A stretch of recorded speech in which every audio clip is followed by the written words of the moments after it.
At ECETI Hawaii, we have been working hard getting the coffee harvested. Probably some of the best coffee in the world. It is harvested from world-renowned Kona shores, in the Hawaiian tradition. Ancient organic Arabica beans high in antioxidants and cut with no harsh fillers. Hand-picked, pulped and dried at ECETI Hawaii on sacred land. It is smooth, no bitterness, and some say it tastes like Hawaii. Christmas is coming up. What better gift than ECETI coffee with a couple of ECETI mugs to share with a friend? All proceeds go to the Lahore Foundation to assist in the awakening and healing of humanity and the earth.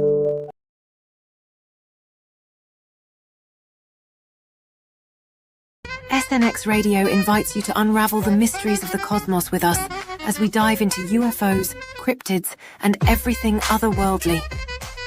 As we navigate the night, we investigate the unknowns that spark our curiosity and challenge our understanding of reality.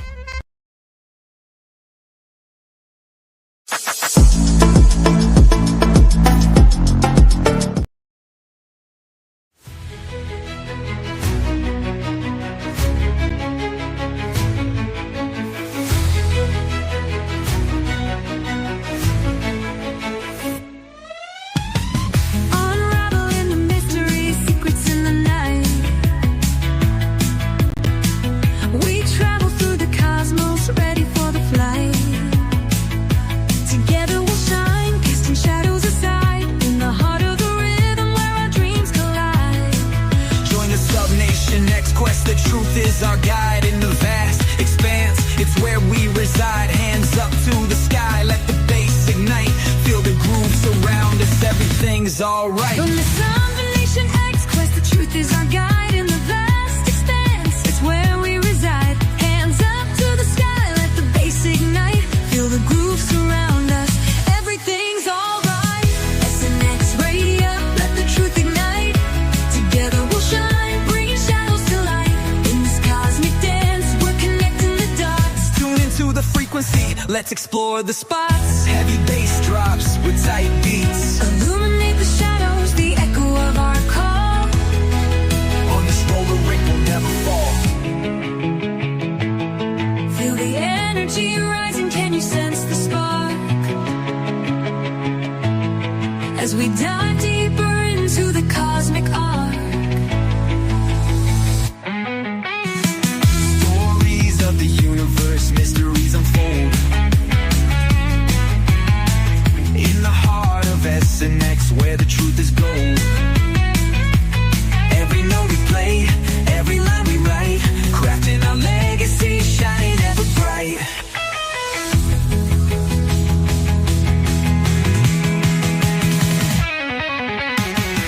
SNX Radio, let the truth ignite.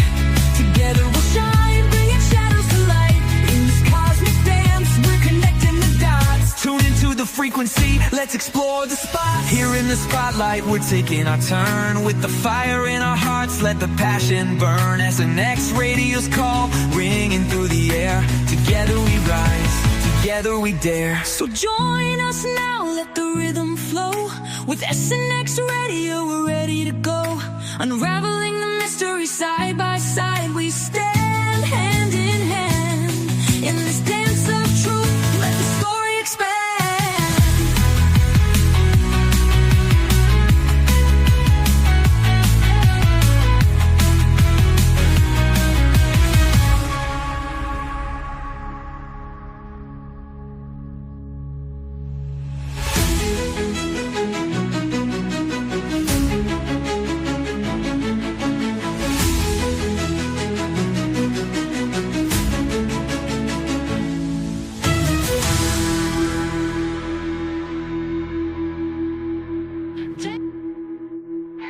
Take the journey, come on, let's go. Ooh yeah, where the stars and secrets glow. Subnation X Radio's glow. In the night, we'll ride the show into the unknown, unknown, where mysteries are shown, shown. Dance to the beat we own, own.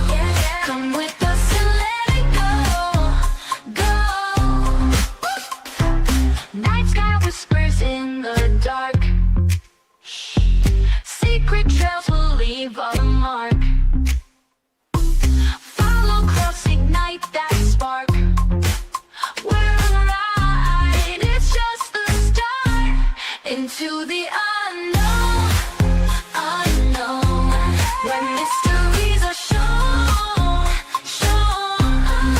to the beat we own. Oh, yeah, yeah. Come with us and let it go, go. Feel the rhythm, feel the night. Every heartbeat, pure delight. So mysteries come to light. Hold on tight, it's out of sight. Into the unknown, unknown. When mysteries are shown, shown. Dance to the beat we own. Oh, yeah, yeah. Come with us and let it go, go.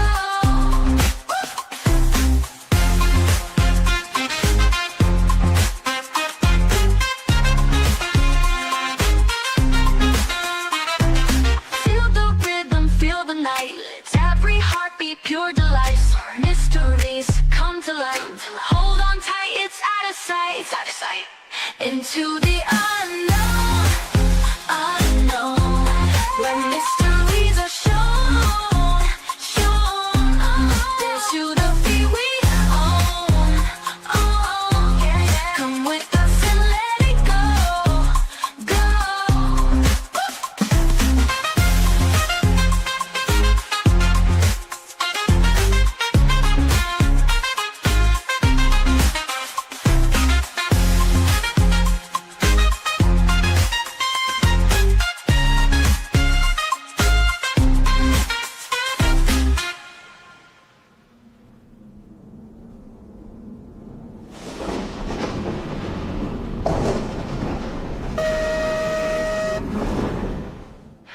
Feel the rain, come on, let's go. Feel it. Oh yeah. Where the stars and secrets glow so bright. Some Nation X radios glow. Oh no. In the night we'll ride the show into the unknown, unknown. When mysteries are shown, shown. Dance to the beat we own. Come with us and let it go, go, go.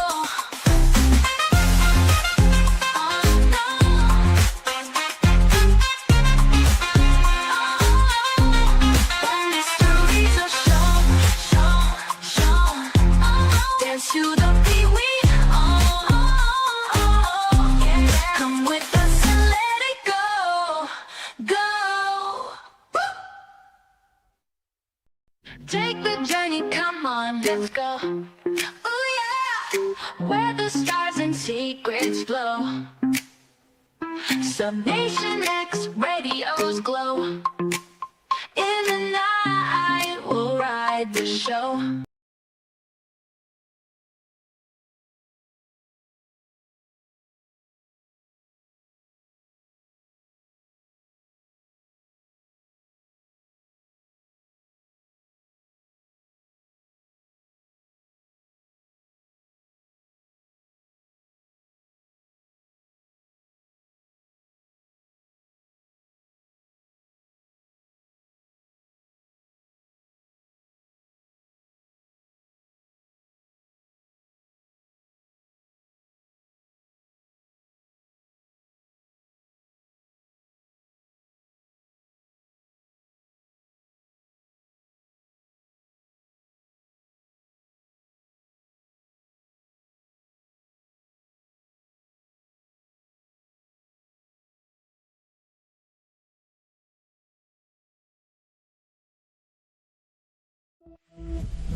Unraveling the mysteries, secrets in the night.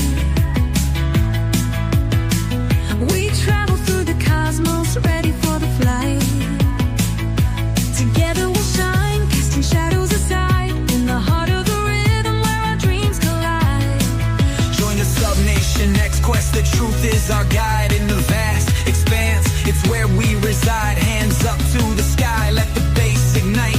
Feel the groove surround us, everything's alright. From the sub-Nation X quest, the truth is our guide. In the vast expanse, it's where we reside. Hands up to the sky, let the bass ignite. Feel the groove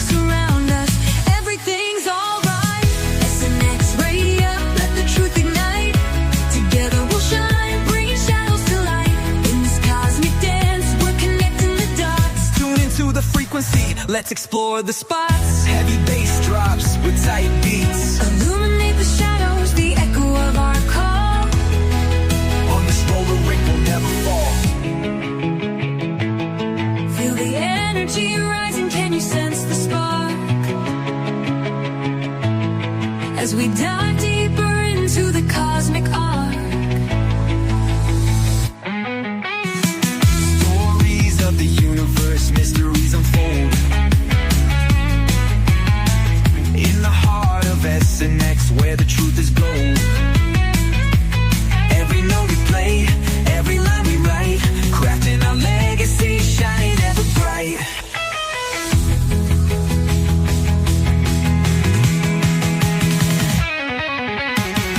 SNX radio, let the truth ignite. Together we'll shine, bringing shadows to light.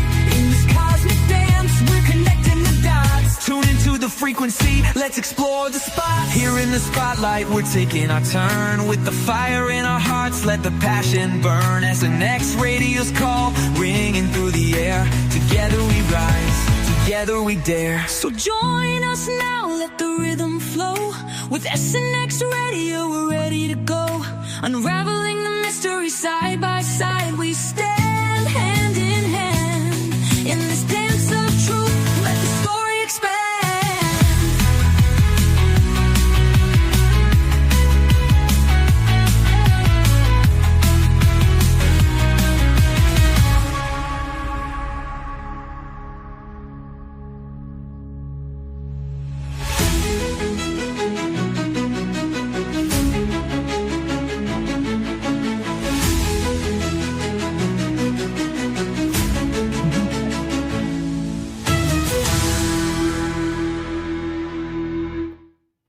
Hello, everyone, and welcome back to another episode of SNX Radio. I'm Coley. I have to apologize. Somehow StreamYard got stuck on the last, on the intro video where I was supposed to cut it at. So it kind of extended things for that. I do apologize, but it's great to see everybody here and in chat. I saw Kurt WC5, I know before, always. Awesome. He's always working that wrench, so we appreciate that. And Swamp Dog is in the house. Yes, awesome. We do have quite a few. I see it over on X. So I'm streaming tonight. Or it's not tonight, it's today. On X, Facebook, Rumble. We're going to go back on Rumble, Kick, and YouTube. So yeah, it's pretty exciting. We're going to try and get it out to as many people as we can, but we have a very exciting guest, and I consider him a friend, really. But everybody was asking for more James Gilliland, so we are giving you what you want. So nobody better else to do it. And if you guys didn't get to see the coffee commercial, I played it on the intro, so it was like one of the first things. So if you go back, you can definitely see it. I'm going to play it again at closing because it's pretty cool. So who is James? He's an international best-selling author, lecturer, ordained minister, and extraterrestrial contactee who has been active in the UFO and New Age spiritual community since the mid-1980s. Founder of ECETI Ranch, Enlightened Contact with Extraterrestrial Intelligence. He's established and maintains lifelong contact experiences with extraterrestrial intelligence and interdimensional beings, multiple near-death experiences, and direct communication with spiritually advanced off-world citizens, civilizations. Excuse me.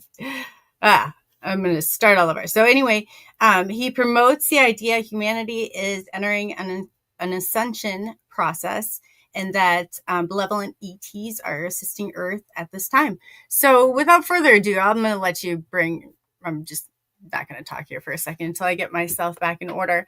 But I'm going to bring James on and let him explain more, because that doesn't even do him justice. I feel like I read that in the beginning, but we've gotten to know him so much better on here. So yeah, welcome, James. Make sure you're on mute. All right. Hey, thanks for having me. Yeah, always a pleasure. Always a pleasure to have you. So coffee, you have to address the coffee, because I think that Well, what happened is I've spent a lot of time in Mexico and Hawaii, and I've come to Hawaii to do conferences and workshops and gone on whale watches and dolphin swims and all those things for quite a while. And I've always thought about, making an ECETI Hawaii. That was a dream of mine. And thanks to some wonderful funders that happened, along with my own funds that helped make it happen. But the I have a 7.5 acre ranch here. It's half coffee, half mac nut. And so when I bought the ranch, it was just totally overgrown. It was just all vines and weeds, and coffee was dead and dying and had a disease and things like that. And so we cleaned everything up and stumped the coffee and cleared out all the vines and everything. And then it grew back just vibrant. And so it's a very ancient plant, and it's the original Arabica bean coffee. And it's all hand picked. I do a lot of the picking myself. Actually, I have a couple of friends helping, but it's hand picked, hand pulped, hand dried. We do take it to a roaster, and that's it. That's the only time it goes out of our hands. But it's organic, and it's just like amazing. It's not like other coffee anywhere, because and it's all done in the Hawaiian tradition, and there's no fillers. It's not cut with anything. So, and it doesn't give you that sharp, bitter edge or anything. It's just a real smooth high when you drink it. It's actually beneficial. So it's a whole different animal. But we were using that to get sell the coffee cells to help fund the ranch and keep it going. Like both at ECETI Ranch in Washington and ECETI Ranch in Hawaii, we try to make them self-sufficient, self-sustained, through workshops, classes, my book sales, the coffee sales, everything goes into the Lahar Foundation, which is, the parent group of all this that keeps it together. So, so we've always tried to make it, self-sustaining. So for people buying coffee, buying shirts and merchandise and cups and, the usual stuff, and coming and getting, transverse release sessions and counseling, that keeps everything going. So that's kind of how it came into being. But, it's a work in process. Like we're kind of held up right now because we've had a 2-year hold, just because the economy went to hell and people don't want to fly anymore. But now, we're hoping things take off again. I think they're going to, but we're hoping things take off again, and that we can get back. But everything's on hold right now. We just don't have the funds to keep building, and keep doing the work we're doing. That's understandable too with everything. Have you thought about structuring for online, if people wanted to get online and participate, like with some of the workshops or anything? Are you offering? Because I know that I've heard, I don't know how many different people say that, like, does he have, because I know you like to be there in person, face to face, and do all that. And in a normal society, that would be excellent. But to keep you guys, and kind of bridging some of that, I'm just wondering if that is. Yeah, we need to do that. We need to start doing more online conferences, and I just don't have the tech support to do that. We're not a really major operation. We're kind of we kind of stick to basics. I'm usually so busy taking care of the ranches and maintenance and all the other stuff that the tech end of it, I need help on that end to get the message out. But we do have ECETI Stargate TV. Yes. And everything's on there. People can go there and do the workshops and the classes and get all the shows I've done and everything. That's all on ECETI Stargate TV. So we do have that. Set up like a private something, like even like this, yeah, and then you could do, and then take questions, or like, like just, I guess, even like a Skype meeting or something where people, because I think it's like, I don't know. I get, because I love that. I love that you kept all that technology off of the ranch. I love that you go down into bunkers. Like, this is the part I appreciate, and I would never want to take away from that. So I'm just wondering, maybe if we could find a volunteer in your local area, or I know people would love to be a part of this. And I could even put it out there too, if you guys are in Hawaii in this area and would be able to do that, because that you shouldn't. you definitely shouldn't bring, I agree, keep the technology. It messes with the frequencies. But if you could find a way to do that, to offer it to other people, I think that would be excellent. But yeah, we've been doing all that stuff for free and doing a Q&A time on the show for free, and people go into Telegram and they ask their questions there, and then we answer them on the show. I haven't done that lately because Kathy, who helps me do that, she's not been available, so we're kind of held back on that. yeah. There's so much breaking news. Everything's happening so fast right now. Right. I'm going to go into some of that. We can touch on this later. But yeah. I mean, you name it's going on, with all the comets and, 3i Atlas and the R2 Swan and all these other things coming in, and all the disinformation around it and misinformation. And it's, everybody's trying to redirect everything, so we probably will, that's a really good idea, because I've been wanting to set something up like that, like just like a workshop setting, a Q&A, and just have everybody can come and ask questions, and I'll do a little talk in the beginning about what's going down, and then people can ask questions and do some seminars like that, because I know that would help generate some revenue, and help us get. Like, I have a pad I've got all formed in right now here in Hawaii, and I don't have the money for the cement to put it in there, but that'll change.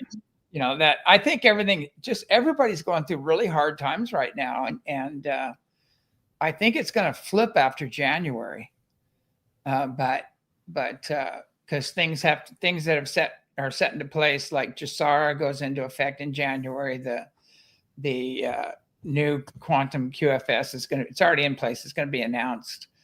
The quantum financial system, all that stuff. And I kept telling people that everybody's kept saying Tuesday, everybody's going to be able to redeem everything on Tuesday. And they kept saying that. I said, no, not going to happen. They get really mad at me.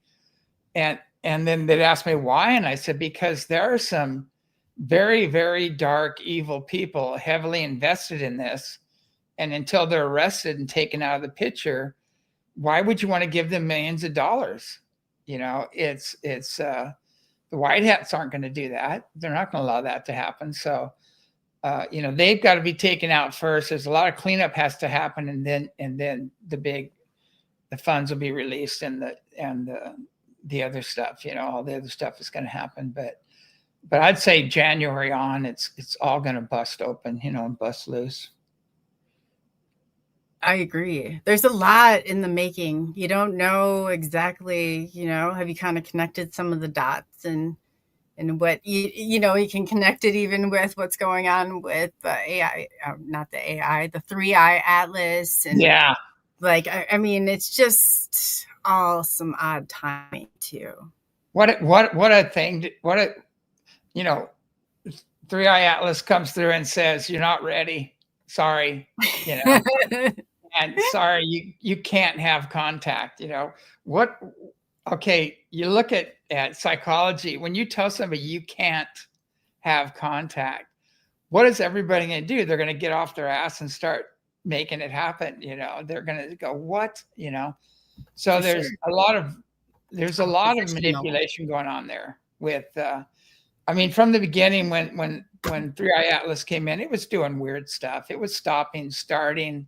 The plume coming off it was going towards the sun, not away. It was doing all kinds of crazy stuff and getting bigger and changing colors and all that stuff. That's not indicative of a comet. That's from the very beginning. And then it started sending pulses out at 7.83, I think, hertz, which is the Schumann resonance. Why would it be sending the same pulse as the Schumann resonance? And then it goes on to all the other communication that came out. Now, this other stuff after this, there's no way to really verify it, because it's coming from NASA and, Michio Kaku and all these guys, which all could be CGI and just wishful thinking and AI and whatever. You don't know, because it's crazy. But that's what bothers me, is that what we found out in the very beginning, we scanned it to see what was there. And I had several people, and Peter Slaughter also scanned it and got some information, not exactly the same, but similar. second. And then what was weird is that when we looked in there, it was kind of a bluish pulsing energy. And we were getting that it was kind of like alive. It was like AI. It was technology that's alive. That totally corresponds. You're like disappearing there. I don't know if you know that. Your light went off. No, Okay. And then it. Can you see me now? Yeah, I can see now. And then so we tried to communicate with them and find out who's in there. And we started seeing like a bluish colored form starting to appear. And we asked our guides who they were, and they said there are actually 6-dimensional beings on there, on that craft, and there might be a consortium of beings, but they know how to lock people out from remote viewing them, or and they'll just reflect back to you what you want to see and things like that. So we kept just sitting with it, and we were patient, and we made it clear what our intentions were, and kept just sending love down the frequency. And so finally they were very ambivalent. They didn't even want to talk to us, so right away I go, oh wow, I don't know who these guys are, but they are so advanced that they're like going, whatever, we're busy, like this, we're busy. So what we found out is they were a data collecting ship, and they totally scanned everything, our whole solar system, and they know where everything is. They scanned the consciousness of the earth. They scanned our technology. They scanned everything, and everything is cataloged, basically all the life forms on earth. And so a lot of people are freaking out about that. And I said, well, if these are these galactic cosmic beings, they need to know where everything is in case we do something stupid, like try to create a nuclear war or things like that. They're going to have to go, okay, kids, we're taking your toys away. You're out of control. It's happened in the past, and they don't want to see that happen again.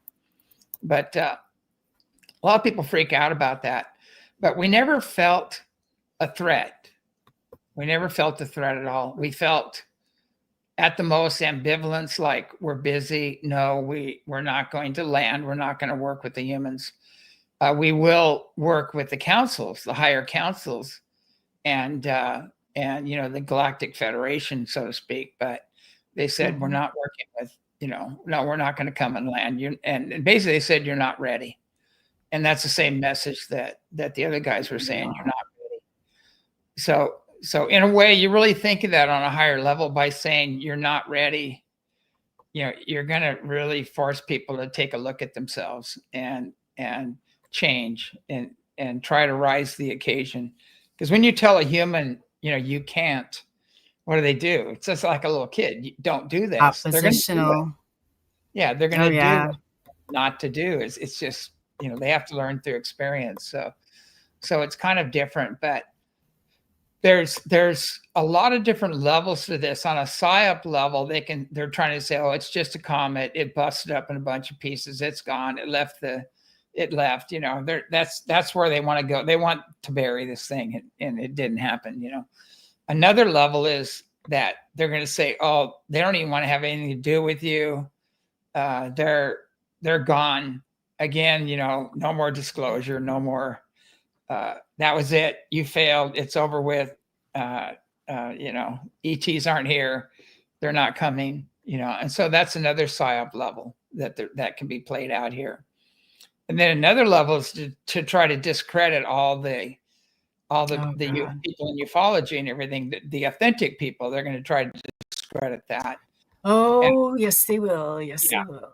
And then there's different levels to this. And so you've got a lot of the posers and the people who aren't authentic putting out all kinds of crazy information, everything from they're reptilians, they're here to conquer us, they're this, they're, and again, a lot of it was reflected back to them. Whatever they came with was reflected back to them by these beings.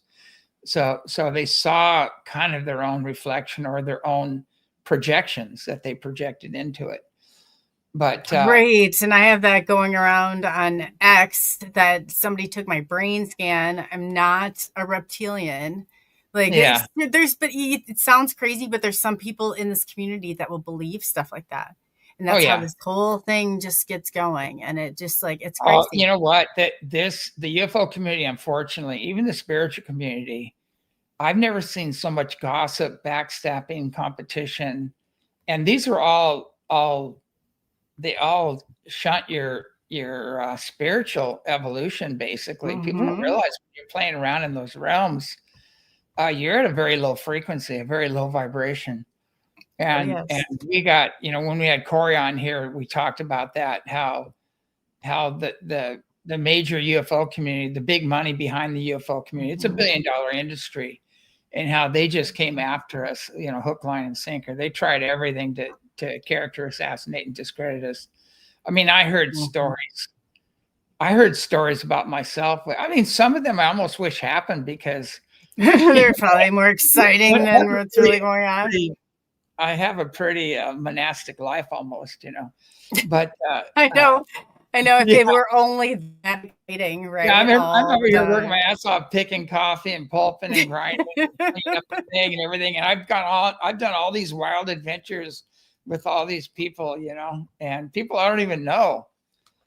Somebody, this guy was, people are going, I'm going to take you down, because I know this person that you totally dissed or whatever, and had an affair with. And I go, well, what's her name? It turns out to be some woman that was raised in a test tube and didn't have a Oh family my or name. gosh. I remember you. And Oh my gosh. Yeah.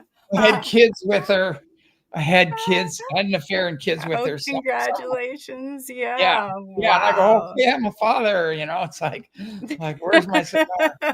You're right. But, If he does exist, I'm grabbing him and getting him somewhere safe. It's just yeah, crazy people. this is how bad it got. They were saying I was, typical. I was gay. I was a womanizer. I was some pedophile. That one came out, which is really disgusting because I've been speaking up against the whole child Yeah, I know you trafficking have. since Yeah. day one, which is why I'm getting blackballed Yeah, from out of this Hollywood and is everybody right else. on their playbook. This is Yeah. another play out of their play. Oh yeah. Oh And yeah, the I've seen last it. one was I'm the head of a Russian bestiality ring, and that they have all the evidence. And I go, what? And then somebody actually found a person with my name, but the middle name was wrong, that was in jail as a pedophile. And it was James Wilson Gilliland, and my name's James Allen Gilliland. And they had the wrong. And so I showed them, took a picture of my driver's license, and I put it up on their web, on their site. And I said, I think you need to do a retraction, an apology. Never happened. Yeah, Yeah. no. When I Yeah. ran for city council, they did the same thing to me. They printed it was the wrong spelling. And I was like, you better make sure you have the right, it's just like a letter, is off. And I was like, that's crazy. But that's Yeah. stuff I like mean, that it, and it's, people running with it's, it can ruin people. It really can. well, when people, let's say I have let's say I'm a very spiritually and technologically advanced ET, I'm telepathic, I have direct knowing, all these abilities. Would I be involved in this society, in the UFO field of ufology? Would I be in, it's riddled with shills and planned opposition and posers and a lot of crazy people, basically, Mm-hmm. and why would I get involved in all that?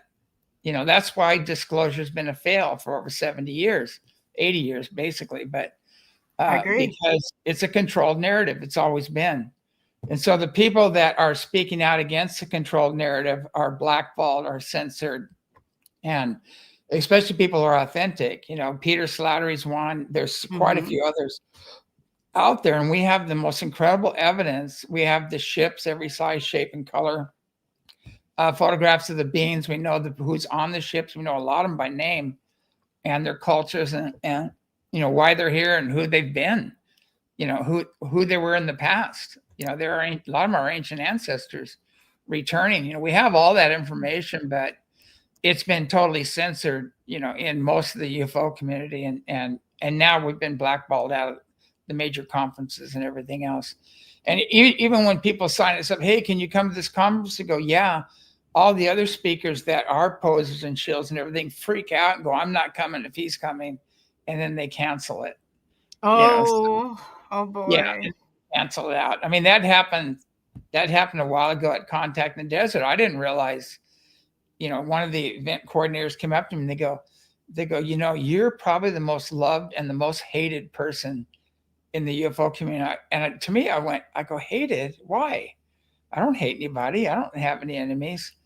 And No, they hate you. Yeah. Right. and I don't, why would somebody hate me? It's like, and then I realized They do. I was a reflection to their own lack of integrity and their own lack of authenticity. Doesn't it drive you crazy? I'm described as that too. And I'm like, but then more people you talk to, there's always, and I'm like, man, if these people, if they like, that's all they do all day long, and you just got picked, and I'll guarantee there was someone before, but once they do that, and then they find a couple of more lunatics that pick the same person, they don't care. That's like they morning, noon, and night. I don't even think they sleep throughout the night. Like what I have seen, I'm like, I don't know what's going on here, but in any of it, it's like, it makes it so much more difficult for the real stuff. So you can't really expose what they're doing because now they've just like jammed up your whole system. And then people, but what they're usually accusing other people of is what they're doing themselves. And they're sitting up there, and it needs to all come crumbling down. I'm with you on it. It's almost like, it's just like politics. It's no difference in politics. The people that are pointing the finger have three fingers pointing back, and the people screaming the loudest are the most guilty, blaming others. But it's the same thing. And people don't like the mirror, when you reflect back to them their lack of critical thinking and integrity, and they get very pissed. But I like this guy. He's talking about ETs. He goes, I believe ETs are amongst us now. They are. We are the ETs. That's Swamp Dog. Yeah, he's recently started. He's got a channel, and he's seen you on before, but he's wants to know all about ETs and all. He's become fascinated. So that's good. This is a good show for him. Yeah. Yeah. The real history of Earth. We've been colonized again and again, and we've gone through great wars and pole shifts and cataclysms, and had to start over as primitives. And so we're a consortium of ET DNA, along with a human that was developing here naturally. So, I always tell people I don't believe in ETs. And I said, well, you don't believe in yourself then, because if you want to see an ET, go look in the mirror. We're all ETs, so to one degree or another. And, that DNA that we have that came from the stars, it's still communicating with those in the stars. And so if we get quiet and go within and listen and focus on love and joy and bliss and raise our frequencies, we'll start getting communication with these advanced civilizations. And that's why they want to keep everybody distracted, and keep your nose to the grindstone and keep you poor, sick, and stupid. That's the motto of the tyrants, that they're playing out here. Cuts right into that whole hierarchy of needs, and you're in survival mode. Once you're in survival mode, it's everything else around. It's like people nowadays, I was talking to a few other people, they can't retain anything new. It's like, even though they might hear you, it's like they're just at the traumatized point. They can't like literally learn anything new or think, or just retain it, I guess, for that matter. Yeah. There's such a bigger picture going on. I look at all these ridiculous division games going on and all these protests and everything else. And lately, and you go and you ask a person, they're holding a sign that says something. You say, well, explain. And they can't. Somebody just handed them a sign, and I saw, they said something lied about everything. You go, okay, name one. And they can't. And you go, well, what do you base this on? And it boils down to somebody gave them a sign and paid them to be out there, basically. So they don't even know what's on there. The politics, right. But it's all tied in together. And it's all a big distraction when we really need to be rising to the occasion. We need to be cleaning up our old wounds and traumas from wrong conclusions from past experiences, raise our frequencies so we can have contact, so we can be ready. And all this other stuff is just a huge distraction going on. But it's a war between those that want to empower the individual and help people make their own personal connection with, God, Great Spirit, Creator, and those that don't. They want to disempower the individual, keep us as indentured servants, and totally control the masses, basically. And so, if you get down to basics, that's what's going on. And you can't, the thing about character, people's actions establish their character. And so that's what you have to go by. You can't go by the media or the words or, all this other stuff. Okay, what are you doing? What are you? Do you know, I was doing a bunch of, and I don't mean to interrupt you, but I think this is the perfect time to ask, the 7 mirrors that you talk about, that like, I was going into a ton of your work last night, because I was finding it like more fascinating, because I had to know the universal laws, and you told me to. So I had to understand that, and I think this stuff is really important. Like, and then like I said, in understanding and how you like reflect, so you help people get outside of that one-sided mirror. Yeah, yeah. Can you kind of like explain that really quickly as you're going through this? Because I think this is like so important to understand. Yeah, let me go through a couple levels of it. Basically, Muktananda, one of the yogis, said, there's only 2 reasons for all the problems on earth: love and lack of love. And that's really what it all boils down to when you get down to basics. And then you go by what the yogis say. I was studying with yogis, and they gave me a name, which was interesting. But what happened was they talk about how it's getting back to the simplicity, and get out in nature, focus on love and joy and bliss until you become it, because that is the nature of God, and that's your true God nature. That's what's at the core of your soul, which sits right next to the heart. And it's through the soul you connect to God, in expanded states of awareness. But it really is that simple, but we're kept distracted. And there's so many, like the news, one after another, they're war here, this country, this is the economy here, all that stuff is just a huge distraction. But, we have to get back to the simplicity. And the only way you can do that is in nature. And a lot of times just doing things repetitious, like anything repetitious can be a form of meditation, and you can get downloads and information. But what's really interesting is that universal law is the law of the cosmos. It's like God's law, whatever name you want to give God, Creator, Great Spirit. But before we go there, we have to realize where we got our image of God. And so a lot of the images of God came from the little g gods, the pantheons, and the Greek gods, the Nordic gods, the Middle East gods, Greek gods. They all had their gods, right? They all had, and those were the Anunnaki, those who came from heaven to earth. And they're very advanced races that came here, and most of them came from Lyra. They're like Lyrians, and their races, an average height is about 24 feet tall. And then they were one of the first colonies that we know of. We have historical records of them that we know that they came here and they established colonies here.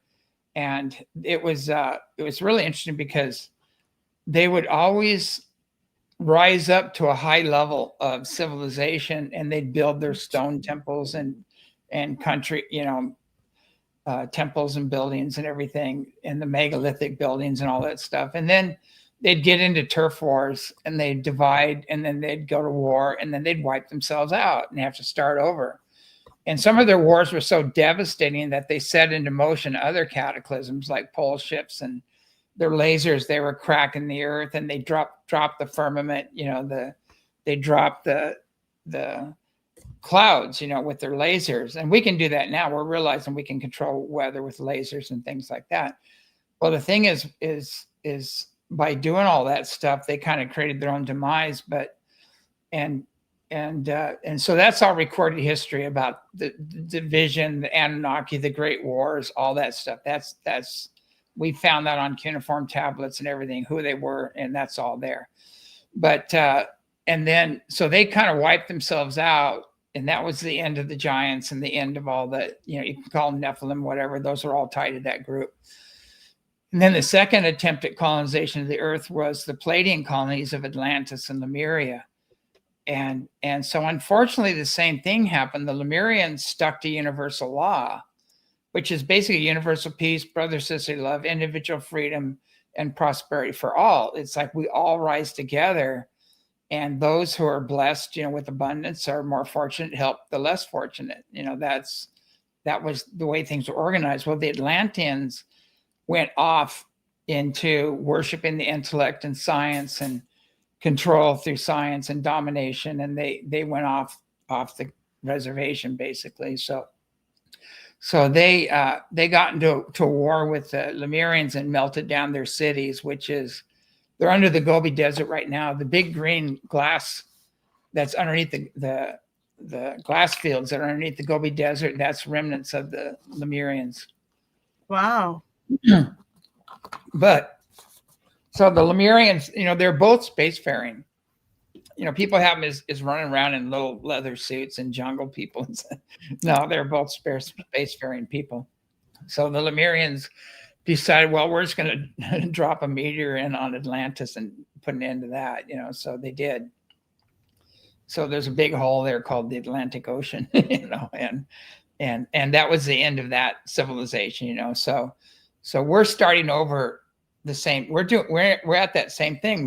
We're starting over again. We've reached a level where our technology has far surpassed our spirituality, and we're not adhering to universal law. And the tyrants have these technologies, and they want to use them to depopulate the earth and all these other things. And it's working. So wants total depopulation. They want to control and totally dominate. They want to surveil. They want to, you know, there's one group doing that. Those are the Atlantean souls, you know, they're going off in that direction again. And then you have the Lemurian souls that are here that remember what happened. And they're saying, no, you know, we need to, you know, create a foundation again of universal law and adhere to that. And they're butting heads right now. We're butting heads with the tyrants. And so the thing about what's going on is that they call it the last waltz of the tyrants, because they're not frequency specific to the Earth's evolution and ascension process. They're imploding, and their bodies are failing. Their castles are crumbling. You know, everything is the karma is all being accelerated and amplified, and it's coming home to roost. And so we're in the middle of that right now. So you're going to see the tyrants totally implode. Everything's going to be revealed, who they are, what they did. And that's a part of universal law, is karma. Yeah. And so basically people go, karma doesn't exist. It does. It may not, just because you say it doesn't exist, there are higher realms, and your soul is keeping track of everything. So karma is actually created by your own soul, your higher self. It's not God doing it. You know, God's beyond karma. God's beyond judgment. You know, it's just pure unconditional love and joy and bliss. It's just pure consciousness and energy. It's not a little old man with a beard. And so all these religions were based on these bearded gods, little g gods, and how they behaved on the planet, and their rules and regulations. And so that's why you have all this division and conflict and everything. Well, people are starting to figure this out now and realizing that, wait a second, and they're starting to become educated about all the different religions, and basically the ones that are trying to claim themselves to be the chosen ones, and they're trying to create one religion, their religion, against everything else that are judging and calling other people infidels, whatever you want to call it, Goyim. There's other names. I can't remember what they're called, but all the religions are doing it basically. Even there's parts of Christianity that are doing that too. That if you don't accept Jesus as your Lord and Savior, you're going to hell and you're a bad person and you're inhuman. There are sects of Christianity that are going down that path, which is not the teachings of Jesus at all. I grew up like that. If you're gonna burn in Catholic, burn in purgatory, and you better go. It's just like, it sounded familiar when you're saying that. This is what exactly. They do. And the other things, there's different parts of Muslims and all those different sects, that they have the different books, the Quran, the Talmud, all of it. But you'll see that people gravitate towards the writings of the bearded gods, and some were tyrannical and some were all loving and all forgiving and were in service to humanity, earth. And so that's the big division. That's the core issue going on right now. And so all of those books were not written. God didn't come down with a pen and write those books. It came through visions of men, and they did the best they could according to their symbols and understandings at the time. And so, a good example, if you read Ezekiel, a shiny disc comes out of the firmament. It has bronze feet like calves, and it has fire and brimstone coming out from underneath it. And when it lands, it sounds like 1,000 rushing rivers, right? So everybody's trying to figure this out. You got a bunch of primitive people in a way seeing an event that was beyond their ability to comprehend. And the same thing with the pillar clouds that were a fire by night, the chariots, the fiery chariots that Elijah and those guys ascended in, were communicating with, all that stuff. Those are all contacts with higher dimensional beings or technologically advanced beings. And so again, some of those beings were beneficial and some weren't. If you finish reading Ezekiel, that encounter, that whatever that ship was that landed that they're describing, bronze feet like calves, fire and brimstone, sounds like a rushing rivers. Right. So these wheels within wheels with flashing lights came out. And then there's this bearded guy standing in the doorway, and he orders 6 of his men with their shattering weapons to go destroy all the men and women and children of Israel, lay the city to waste. So now logically you go, how could 6 men lay to waste a whole city? They do have spears, they've got arrows, they've got all that stuff. Whoever these guys were that did that had, and they said with their shattering weapons, and so they had weapons that just leveled buildings, that leveled, and they probably were shielded too. They probably had some kind of armor that nothing affected them or energy. And so you read that and you go, wow, that was a bad encounter. That was the origin. That was one of the origins of the wrathful God that created that image. And so when you have, Jesus talks about the all-loving, all-forgiving God, and there's even prophecies that says there shall come a great one that'll bruise the head of the one who bruised the head of man. And that was Jesus coming in, taking out these wrathful gods, and others too. It wasn't limited to Christianity. You've got, you've got stories about Kuan Yin, Baba Ji, Nashringa, the feline beings, there's villages in India that pray to the feline beings that are 5th dimensional up to 7th dimensional beings, the protectors of the gods. And the bandits come in to raid the village, and all of a sudden they get knocked off the horse and their clothing is shredded, and they never see what hit them. And that's these higher dimensional beings that are helping out and protecting. But our history is replete with these stories. And if you know the real nature of the universe and who all these beings are, and then you read the history, you go, oh, that was that group. That was this group. That was, but we don't know the real history of Earth. We don't know about the colonies and who was involved in the colonies and, the star nations and everything else. The indigenous people know, they know who they are, and they know different groups, but unfortunately, most of humanity don't, especially in the religions. They they tell you it's either God or the devil. If we don't understand it, Right. it goes to the devil, And Yeah.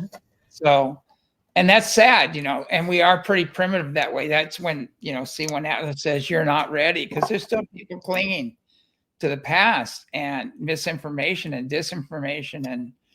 And I always tell people history is his story as written by the victors. Oh yeah. It shows what was written down as history. And so we don't have the real story. We've never had the real story.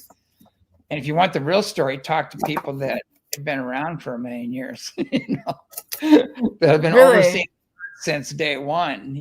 That's where you're going to get the real story. But they don't want that out, because that's a very empowering story, when you hear about it. But yeah, they don't want anything empowering out there, to say the least. Just the opposite. Just the opposite.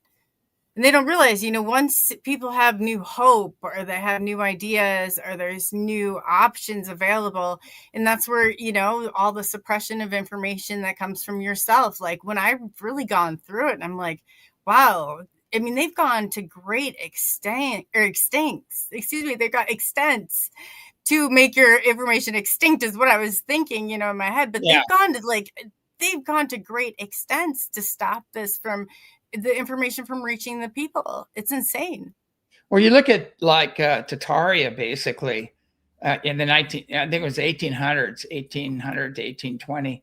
There was these huge floods, and there was major glacier melt and flooding and everything else. They call it the mud floods that hit and took out a lot of Tartaria, and it went up to the third story on some of these buildings. And so they're still there. Those buildings are still there, and they built new buildings on top of their foundation.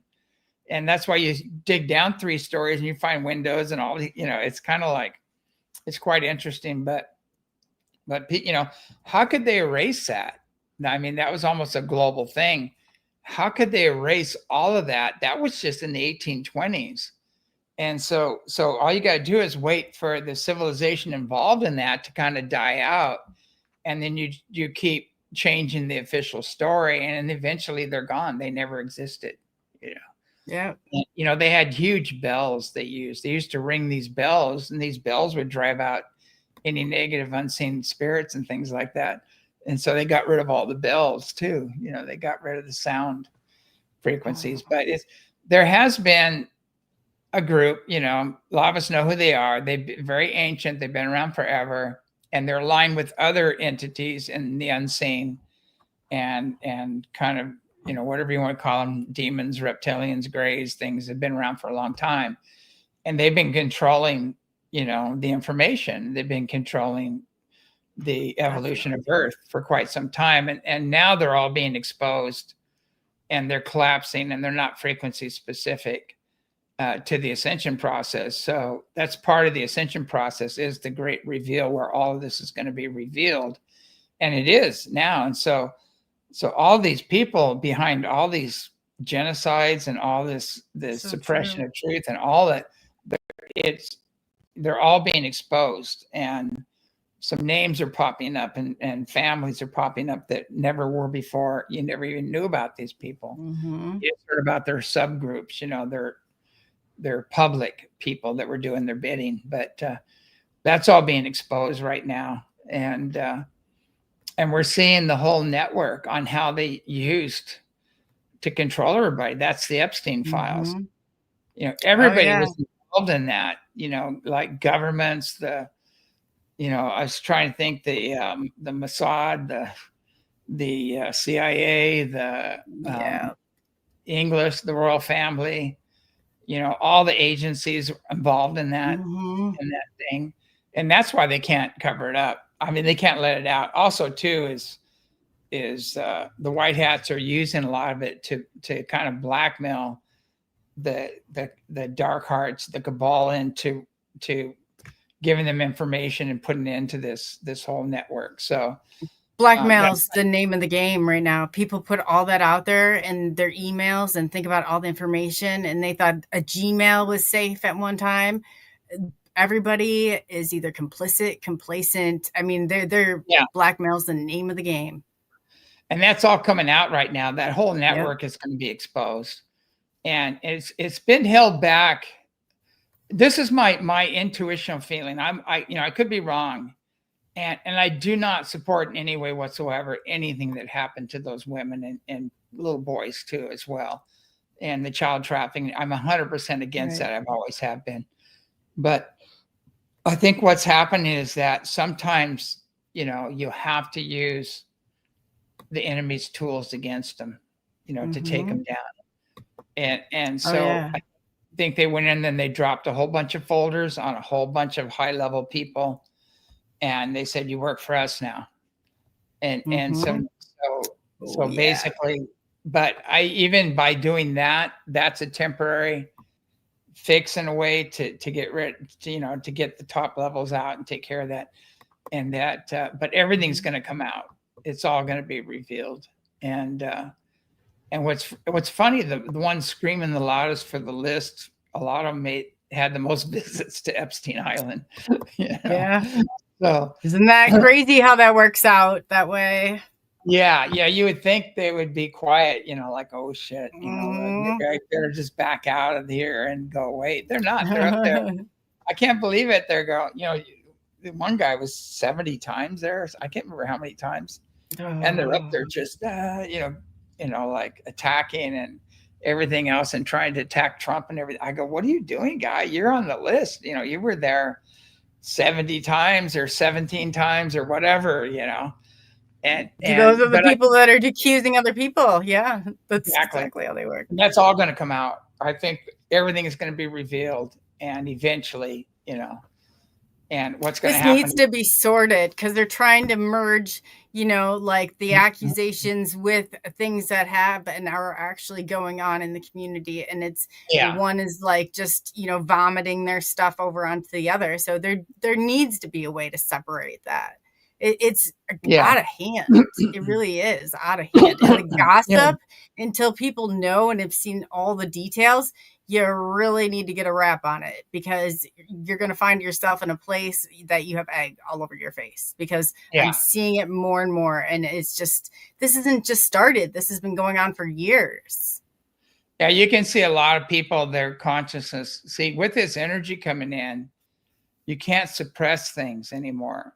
And so it's coming up and exploding, and people are saying, I got to get this off my chest. And they're writing books, and they're deathbed confessions, and all that stuff is coming out. And that a lot of the information about some of the survivors of that talk about, how, it's so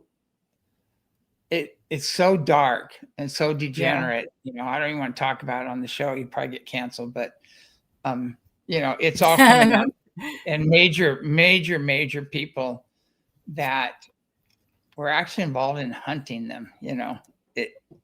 It's going to shock people. I see people waving these flags. It's a sport. Go this person, go this person, go that person. They're all behind these people, as they want them to be their leaders and their rulers, right? And I go, do you have any idea who these people are and what they've done and how they got to where they're at? And they sold their souls basically. But I think one of the major problems on Earth basically is the leadership of Earth do not apply universal law, and the people have to apply universal law in their own lives and then hold their leaders responsible for it. Because especially if you're going to have contact, our leaders are going to have to be spiritually adept. They're going to have a high level of integrity and moral character, basically, and be spiritually adept to have contact with these higher dimensional beings. And that's who should be leading the country, and not these other people who are totally integrity and morally challenged that always get to the top because they're going to do what they're told by these other groups, So people. Yeah, we're being forced to take a hard look at this on how we choose our leadership and who's running. They're not even listening to everybody. It's who's funding them. It's like it's not even like they're going to listen to you and regurgitate it. No, they're listening to the person funding them, and that's not the person who cares about you or any of the rest of us. Yeah, there's a difference. It is really sad because the big funding is coming from a lot of billionaire eugenicists, and they just don't want the majority of us around, and so we need to come to conclusion with that. There's I always tell people, if you work for the beast, you're only ensuring yours and your family's enslavement and eventual demise. If you want to keep serving the beast, that's where you're going to go. That's what they have planned for you. So figure it out. They don't care about you or your family or your life or your well-being on any level whatsoever, and it's time to figure that out. No, they care just the opposite. I have your universal law. Do you care if I post it in the chat Sure. so Yeah, people go ahead. understand? Because this is I've asked James about it, and he said to me every time, look it up. So I'm like, well, and once I did, and then it was just things really started to click. So I put it in the chat. You'll see that there. I apologize if there's any typos because I did copy and paste it, but I tried to put it together as much as I could. If anybody else isn't, because I've heard him talk about this a lot of times, and then it does start to make sense. And I think this is something that it's really important for people, because then it helps get them back on a spiritual path, James. I would love to see you do this, and even over was over the internet conference, because this stuff right here, even though we think people by now would know where to get that information, I think it would be a great place, to start to reconnect, get them back, onto the spiritual road. Because all this other stuff, it's that's the only way until we start to remember those things. We're all, tangled up in all this crazy that goes on every day. Yeah, I was trying to explain to people, okay, if you knew what was available, we live on an abundant planet, and nature is so abundant. You take 1 ear of corn, it has 500 kernels on it. That's 500. Corn stalks are going to come up probably with 2 ears each, so you got 500 to, no, it's more like 1,000 to 1, basically, or at least 500 to 1 is nature. And it's even bigger in other plants and things like that. So that's how nature provides. And the same thing with everything. It doesn't matter, like fish, whatever, they produce so many eggs and so many fish and everything. And so if you just take care of nature, nature will provide everything you need, and nobody will go hungry. And we just have to figure out how to get it from here to there and keep it fresh and things like that.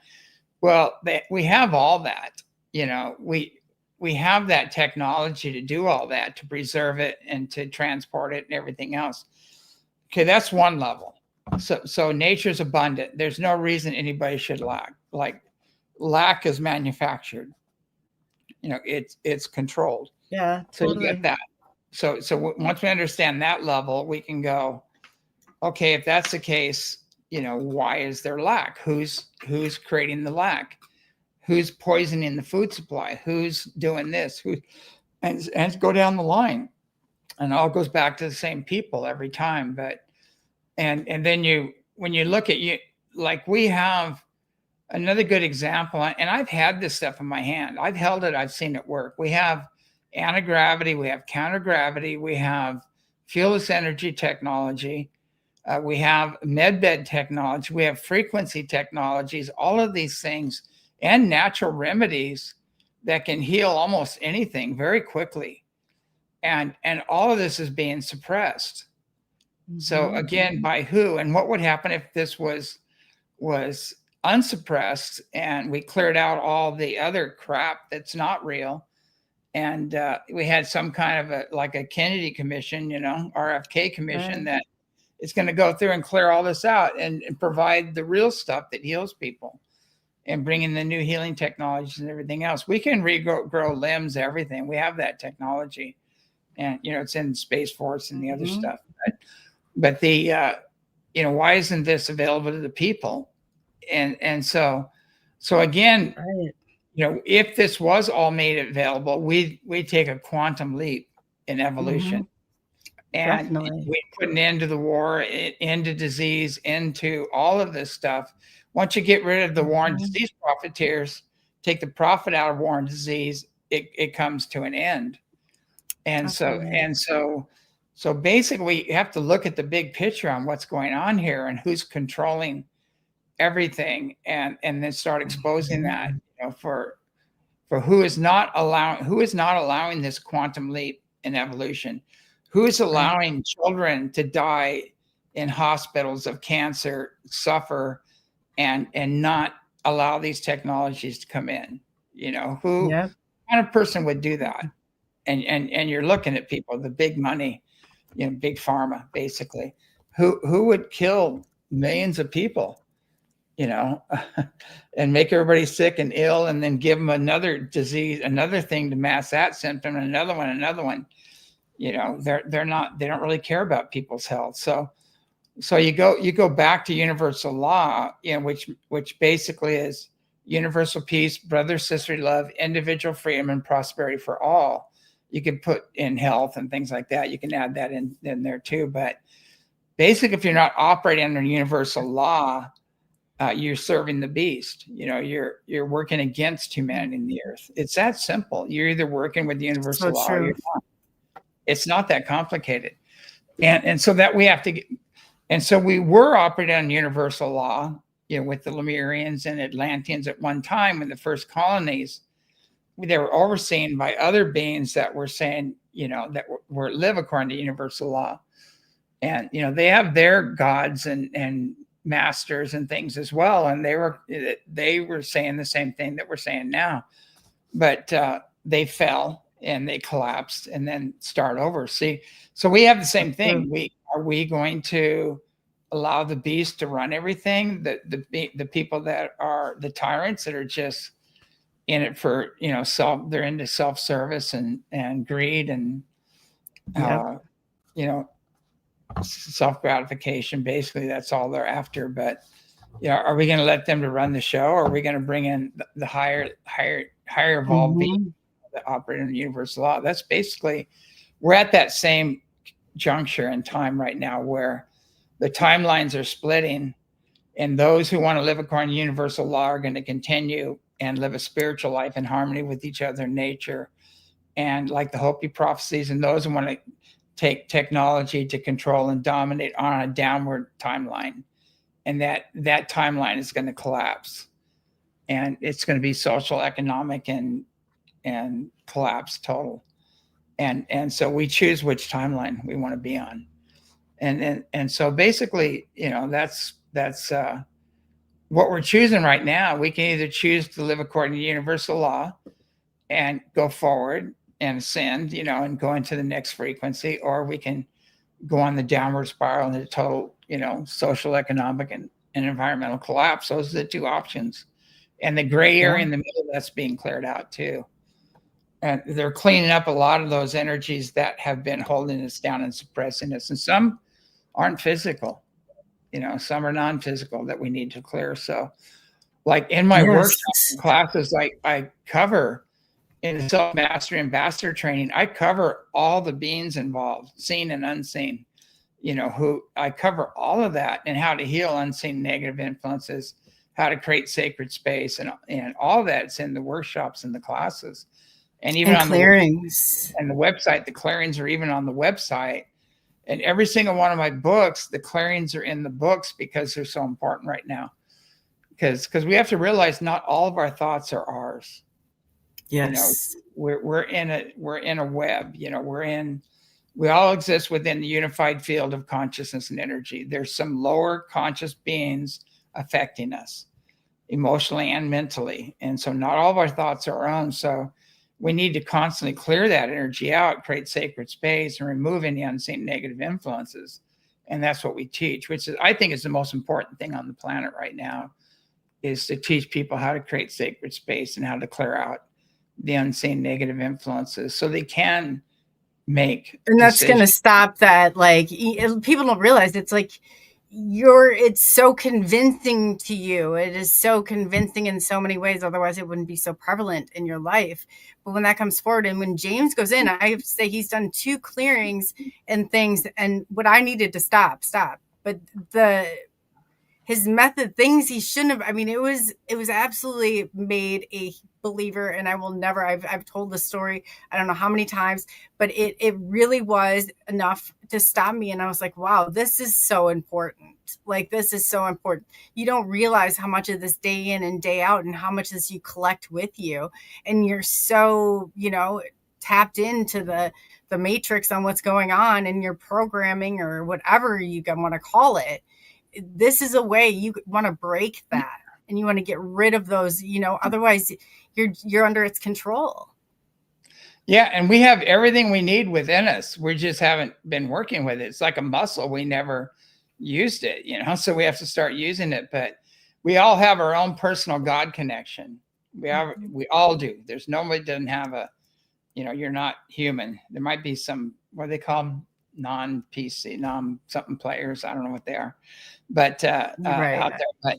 But we all have that connection, and so you can connect through the soul, which is connected to your multidimensional self, all the way back to the source.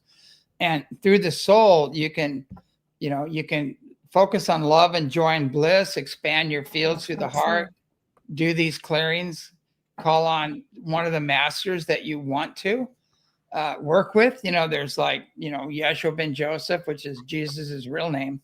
There's Baba G, there's Kuan Yin, Mary, the House of Mary. I can go on and on. I think I mentioned Baba G. There's a lot of other ascended masters out there that will come and assist us. Depending on your culture, you can call on. Just make sure you're working with an ascended master.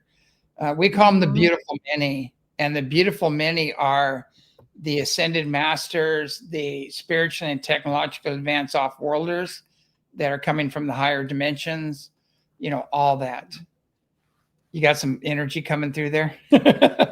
No, I got a little chilly. I was like, I'm getting comfortable. I wanted to grab a little, it's like the quiet fan. Oh, man, it just got chilly all of a sudden. Yeah, they're coming in trying to stop this, and it's kind of weird. I can feel them. They don't want this information out there. But would you get like just like a cold? I'm not even joking. It was not like this about 2 minutes ago, and it was just like a chilling cold. I was like, man, I got to grab some warmth here. So I definitely some shift in energy. Like while I'm talking, I'm multitasking. I'm clearing them at the same time because they're trying to come in and stop this information. That's how people don't realize how persistent and after you did that clearing, do you know nothing has flown off the wall here, and then the dresser has not, like that part of it stopped. Just like, and I tell people, anybody who asked me, I'm like, James, I would go to James, like ECETI. I'm not sure if that's why I think some of this would be great for online, and people can ask you and understand, because you do. There are no words for how taken back I was when you did that clearing for me, especially the first one. I was like, I was not anticipating. I was like, how did you know?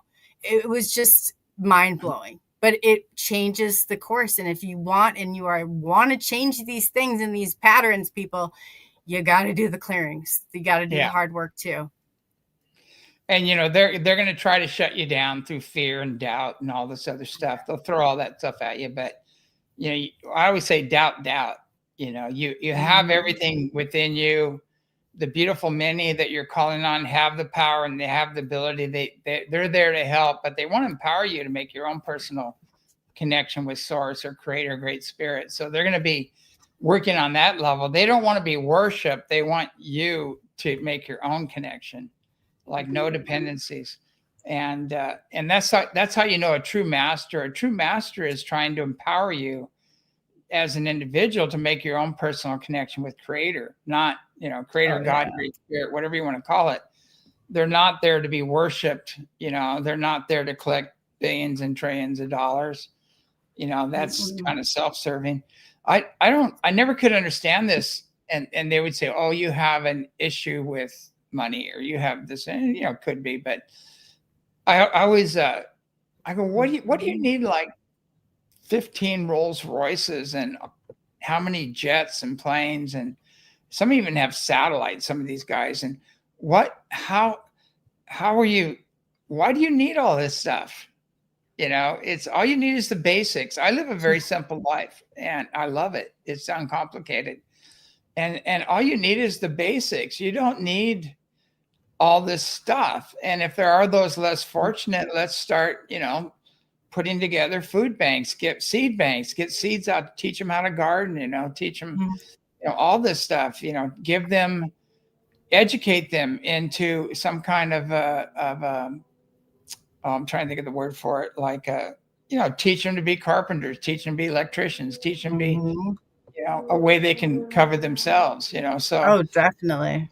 Anyway, the trades, the trades. I mean, there's no trade that's higher or lower than other. They're all in service. I tell you, when your electricity blows, you're praying for an electrician, Right. Same thing with plumber, when your plumbing goes, they're all and then you can barter those skills. If everything else, I was just had this conversation with my son the other day, and he decided welding. And I was like, you have that. You have to have that trade or that skill because you don't know. And it could be but if this does shut down, that's what they want you to think. Yes, a robot's going to take that. That's going to take that. I said, Brody, you have a skill or a trade because that's what they're going to take away from you. And then that's where you'll have room to barter. You got to think ahead of them. You really do. I always think about, at any point in time, like could happen tomorrow, could happen a couple years in the future. I don't know. But at any point in time, our whole grid can go down. Everything, not just communications, the power grid, gas won't pump, your card's not going to work, everything. And you better have a trade. You better have something that people need, not something that they've talked you into needing that you didn't really need, all that plastic crap out there. You're going to need something like that. And if you're going to be of service to humanity and the earth, you better have some some building skills or some farming skills or some skills that, that are going to preserve things. There's all kinds of things that we need to learn. But that's what we should be teaching. And we worship these computer giants and we worship all this other stuff. And we pay them billions of dollars, and we send all these stupid rockets up into space when we already have anti-gravity. It's like, I know NASA. Smoke and mirrors, people. Smoke and mirrors while we're filtering the money right back down. Yep. Oh yeah. And it's just the dispersal of wealth. I have nothing against millionaires, billionaires, if they're good people. If they've acquired their wealth, through ways of high integrity. There's no problem with that. But, if you've done it through a lot of deception, you've done it through a lot of, actions against humanity and the earth, then I don't have any time for that. So I'm not saying billionaires are bad or whatever else. There are some really good, really brilliant people that have amassed a lot of wealth, and a lot of them are helping out. They are helping out the planet. But to me, I'd feel better if they weren't helping out as a tax write-off. Yeah, even that, that's good, but I'm just saying personally, if I had $1 billion, I probably wouldn't have it real long. I know a little villages in Mexico. Villages in Mexico that don't have wells, and yes, that's exactly it. Yeah, they could use some tractors to help them out, to harvest, like. Doesn't it make sense? It doesn't have to be a big tractor. They've got small little things that help them put crops in and stuff like that. And they're beautiful people. They have light spheres all around them because they're close to nature and things like that. But there's a lot of places that, and we have the technology to totally clean up our oceans, to clean our water, to clean up our air, do everything. And these other guys are doing everything they can to kill us. They're poisoning the water, they're poisoning the air, they're poisoning our food. And until we come to terms with that and realize systems, we would need problem reaction solution. We wouldn't need all their products that keep them so rich. I mean, at a certain point, it's just like that has to. I mean, how could you sit at your house with 52,000 bedrooms in, probably 32 locations and a maid staff of, who knows what you got going on. When you could simply, when there's all these people without basic necessities, you Yeah. got 5,000 bathrooms to choose from in the morning, and they have to wonder where they're going to find a bathroom, in the morning. It's just crazy. Yeah. All you need is one. Right. Right. Don't need Yeah. the rest of them. I tell you, it is really helpful sometimes to get, just go on a camping trip, where you don't have a bathroom, you don't have a shower, Yeah, right. and you're wondering how long your food's going to last, and you've got it. And then all of a sudden you catch a fish and you're going, oh my God, I've got this fresh fish. I don't have to eat this dried food that, we took this food once on a camping trip and it was dried, and we took the oatmeal and we had, after eating it, and we put it on a rock, and like a day later, you could not chip that off the rock. It was like, Wow. and you go, what is this doing to my stomach? These things like that. But you think about that. We really need to, figure out where our water's coming from and test it. We need to find out, we need to check out the quality of our air and all of that, and the food. And come together with people who exchange things. Don't go to the people who are paid to test it.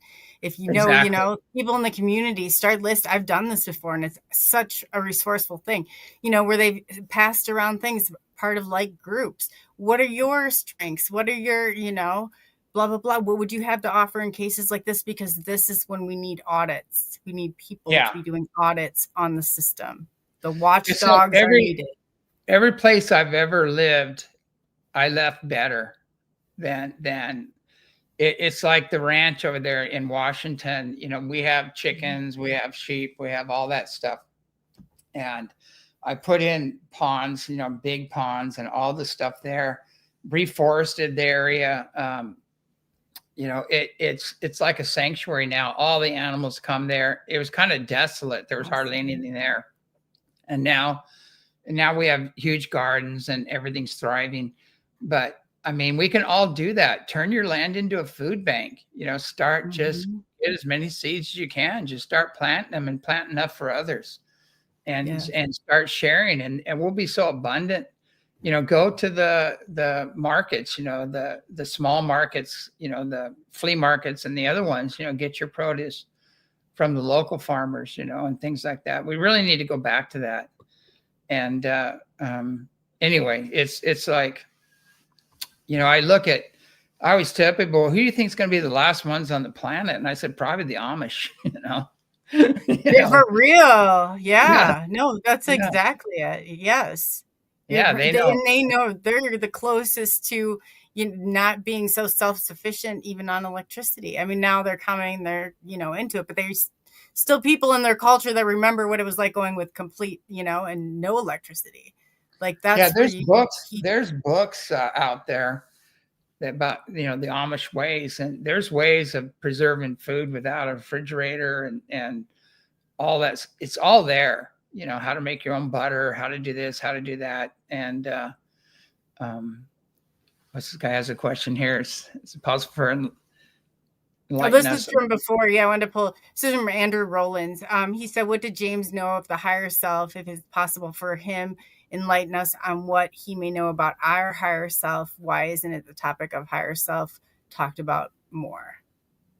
Oh, that's all I talk about, basically. So, basically what we are is, most people think they're a body and a personality, and you're suppressed to think that that's all you are. And you're kept in survival, the first three chakras, which are survival, sex, and power, and ruled through fear and things like that. And so that's where most of humanity is. Not, I wouldn't say most.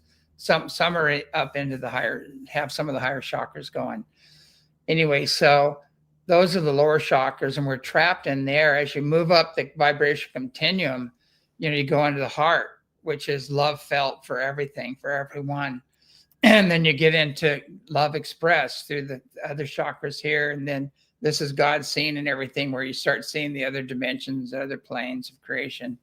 And then I am God is your crown when it opens up and comes in. And so there are meditations where you can sit and meditate and activate all your chakras going up, and you can run the energy up and down. We teach Qigong, we teach all that stuff at the ranch. And so there are techniques. We teach Qigong, which is the same thing, but there are techniques like Qigong. I'm trying to think, there's a bunch of them that you can learn. Yoga, a lot of yoga methods and stuff like that.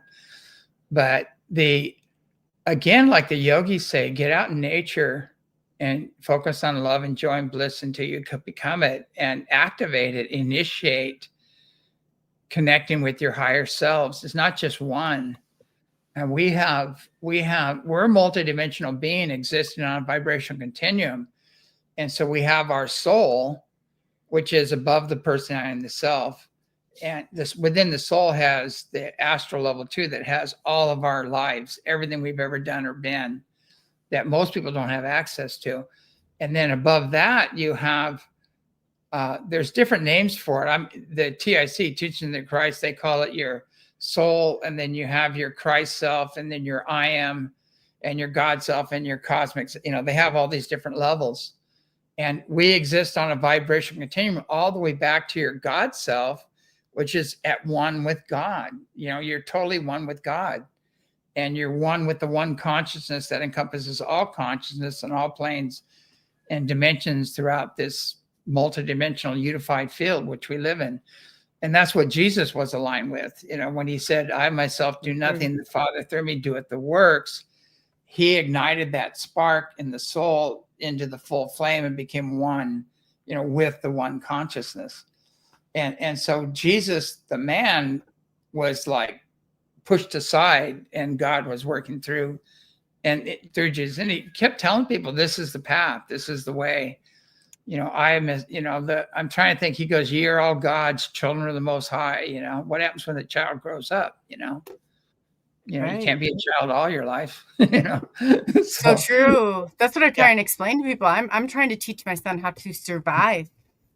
Like how to survive in the, when I'm not there. Like if I have him tracked every minute of every day and I don't give him, it's getting worse. I'm surprised. Shame on you Gen Xers for even playing into all this surveillance and stuff. We're not teaching our kids how to survive. We're teaching them how to be tracked and compliant. And it's really sad too. There's people that just have their nose in their phones all day long, sun up to sundown, until they fall asleep at 1:00, and you just go, wow, well, what are you doing that's productive? This is a illusion. This whole thing you're working at is not tangible, really. It's not real. You're becoming totally dependent on this thing, this little phone. And I said that, it's okay to check in and see what's going on now and then, but sometimes you need to back away from it and put it away, because it is great. And all your information and who you are and what you think and everything is in that phone or on that TV. And you might want to get out and travel a little bit and see how things really are, what's really going on in the world, because you'll find out, it's like if you went to Russia, you probably find out the Russians are awesome people. Anywhere you go, when you just deal with the people, they're always like, most of them are pretty loving, and everything's fine. It's the governments that keep the divisions going. And so you, when you so. What would you think, if somebody went around the neighborhoods and asked, hey, do you guys think that we should be firing missiles off at so-and-so? I mean, if you really went door to door and started asking the people are going to say, no, they don't want that. They don't want the death. They don't want the bloodshed. It's the same thing everywhere else. I got into these information groups. I actually had a teacher from high school, real quick. She was from Russia. They did not even realize the Cold War was going on. She was a history teacher who came over to the United States. She swore up and down during the time they heard nothing about it. And she was a history teacher coming, out of this for the United States. So there's enough room for me to have a few questions there. Yeah. And, I do understand, a leader is supposed to do what's highest and best for their people, basically. And that's what each group is trying to do in a way. But but sometimes it's not highest and best good to be dropping bombs on each other. It just creates more problems. But and a lot of people are playing the victim role, who are the perpetrators. They're the persecutors basically, and they're, poor me, I'm a victim, and behind their back they got a missile and grenades and everything else. Whole stash of them. There's exactly. old grudges being worked out. Ancient grudges are being worked out, not just personal, but whole countries. And all this stuff. But the energy coming in is pushing all that to the surface, and eventually, you're going to get, it's all going to work itself out. Just don't get caught up in it. But I mean, people that come to ECETI, I was talking about that. We have people from all over the world come to ECETI, and they always get along. And we have a couple of rules. One, no wrathful gods. And two, don't try to force your beliefs on others. You can have an open debate, and you can, I think it's great to have open debates, about, but if your God needs defending, you've got a very puny God. He needs a human to defend him. And if he needs to threaten you to do the right thing, and then he seems like, yeah, exactly, he's kind of not very certain in his work. If you don't abide by this, and he's got to put extreme measures in there for, I think you should think about that. Well, it's like, in the name of God, you're supposed to go kill the other children of God who are your family, extended family, basically, because we all came from the same source. And nobody sits down and goes, wait a second, wait, you want me to do what? How does turn the other cheek go to eye to an eye for an eye? I haven't even met. I know nothing about this person or their family or their ways or anything. And you want me to go over and kill these people? How about I just go talk to them first?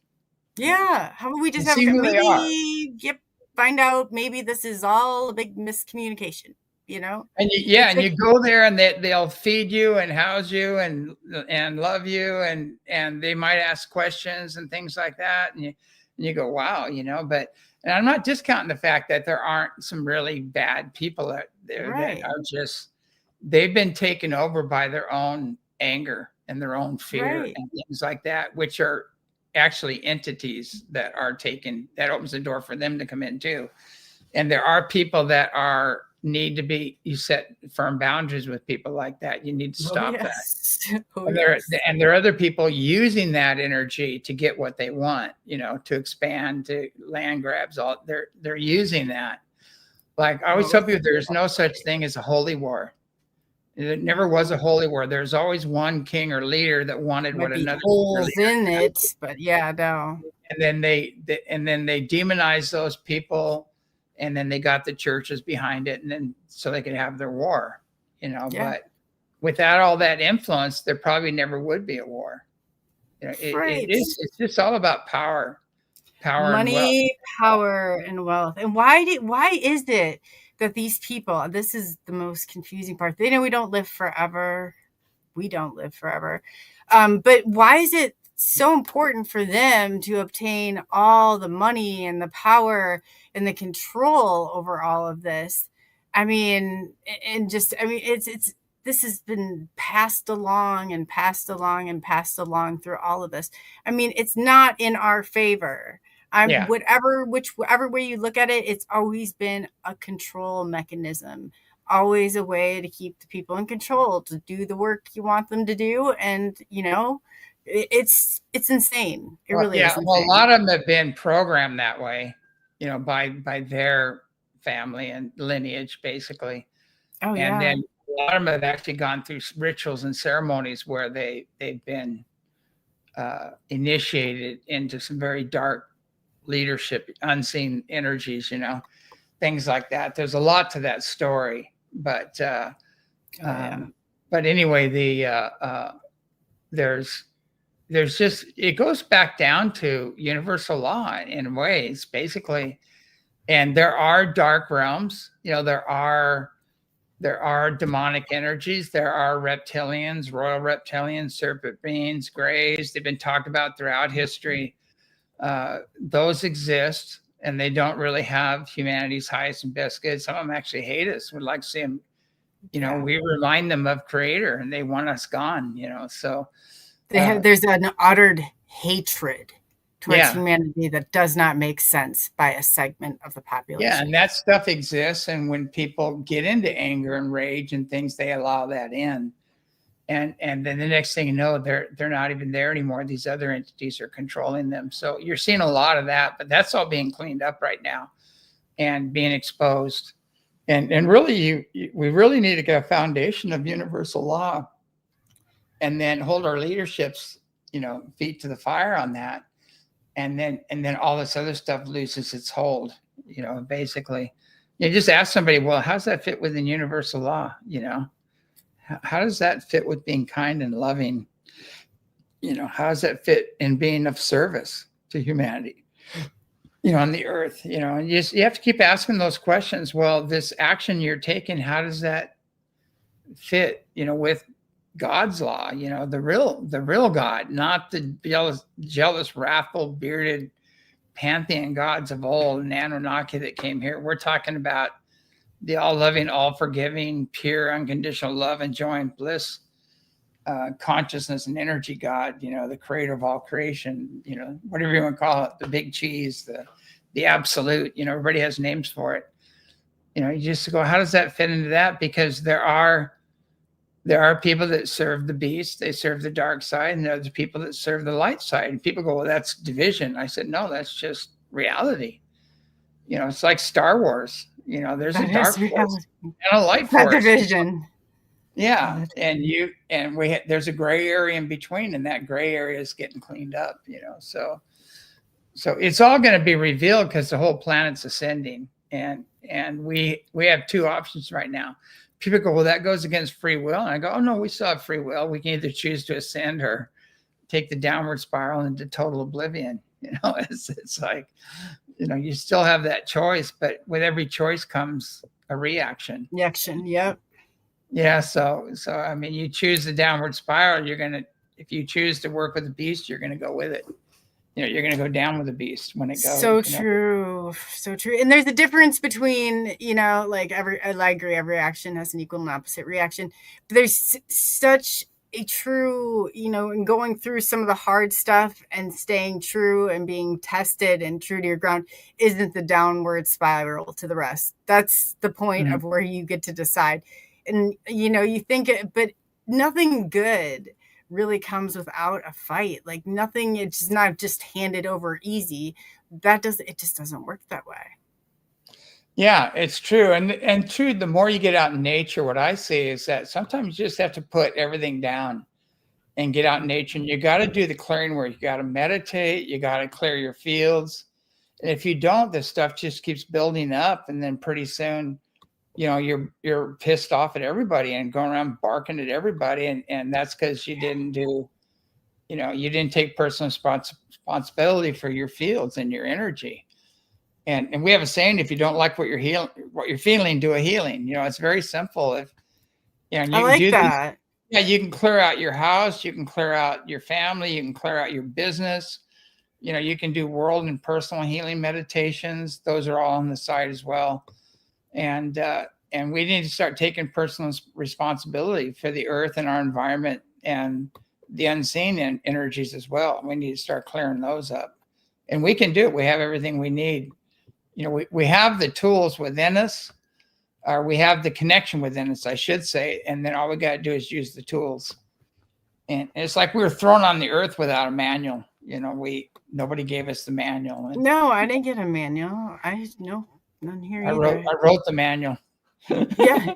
I found when going back that it was literally how it must have been structured for the Masons, but then my phone all of a sudden went to this astronomically high temperature and the screen shattered. And I was like, well, there went that. Like, even if I did have, but I mean, there is a playbook that's out there that we are not given. And I'm pretty sure if you find it, what they can do to your people are going to freak out when they find out what they can do to you through your phone. Oh, yeah. Oh, God, yeah. And then the stuff that they're able to. When you said before about the shaman frequency, that they were going. And people don't realize how sedative this is. When I was using that as a meditation state, it was for that's scary. That's scary with some of the stuff that they're able to do, even with these frequencies. I just wanted to throw that in there while I was still thinking about it. But yeah, all of this stuff. How do you protect? I was talking to Jessica Jones, and she's like, "Do you dream anymore?" And I was like, "Not like I used to. Not like I used to." And she said, "It's all of the, she's like, pretty soon they're going to be inserting commercials." And people are having like, this mall world or whatever. We're having these shared dreams. I mean, this is a little scary. Well, they already have that. They already have computer brain technology, and you don't even know it's not your thought. Sure. And you go, "Oh, I want," you could walk by a thing of oranges, and you could walk by it, not even see it. And you go, "Man, I want an orange. I really want an orange. I don't know why." And then all of a sudden you hear a little voice over here, turn your head this way or something like that. And you got somebody up there on a little keyboard, going, "Look to your left," Oh, the orange. And then, so I'm just using that as an example. I mean, there's a lot of people that think they're talking to Jesus or some high level ET that are actually talking to a computer. I know. And this has been going on. Like, I taught people all the time. I was like, it's just a part of it. I don't care if you want to admit it or not. You either have internal dialogue that's going. Now, sometime try and see if that's in your internal dialogue and talk against it. And see if it tries to overpower you, and see if it still continues and tries to jam you up. That's what you need to get a hold of. That right there is the programming disguised as yourself. Yeah. I've seen that over and over, and I've helped people a lot with that. There's a lot of targeted individuals that they're being targeted by either technology or unseen negative influences, and the clearings work for both. But you really gotta get clear within yourself so you can recognize what is yours and what's not. What is this information, and you can cut it off and just say, "Not here." Yeah, and those associated. Not mine. Set a boundary, not mine. Those aren't my thoughts, and then start doing clearings and don't participate. I had to, every single time I started to hear it, I was like, everything you're saying is a lie. Even if I had to out sing it or sing a song, eventually it breaks it. You're able to break it down. But it is so incessant. And when you realize just how much of that internal dialogue, it just is not you, but the pictures you're associating with it, that telepathy is not just way, audio you hear. A lot of it has to do with that other part too, is the visualizations that you're getting with it. They're tying the two together. Horrible combination. I think it's not too far away. There's going to come a time where all of these fields, manipulating negative fields, are going to collapse, and then all of a sudden we're going to be in our own energies, and we're going to go, "Wow!"